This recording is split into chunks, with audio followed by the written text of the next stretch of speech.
Number 5 Durgavati రాణి. Friends, ఈమెను భారతీయ వీర మహిళ అని చెప్పవచ్చు. రాణి దుర్గావతి గోండ్వానా వంశానికి చెందిన రాణి. ఈమె 1524లో జన్మించింది. తన భర్త దళపతి షా చనిపోయిన తర్వాత రాజ్య బాధ్యతలు చేపట్టింది. ఈమె గోండ్వానా వంశంలోనే ధైర్యమైన రాణిగా పేరు సంపాదించింది. కేవలం ఇది మాత్రమే కాదు, ఈమె గురించి ఆశ్చర్యకరమైన విషయమేంటంటే తను తన రాజ్యం కోసం ప్రతీదీ వదులుకోవడానికి సిద్ధపడింది. అందుకనే ఈమె ఆదర్శవంతమైన రాణిగా నిలిచింది. కేవలం తన రాజ్యం కోసం మాత్రమే కాదు, భారతదేశం కోసం కూడా మొఘలులకి వ్యతిరేకంగా పోరాడింది.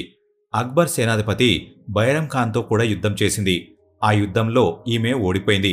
శత్రువు చేతిలో చనిపోకుండా ఉండడం కోసం తనంతట తానే కత్తి తీసుకుని గుండెల్లో పొడుచుకుని చనిపోయింది.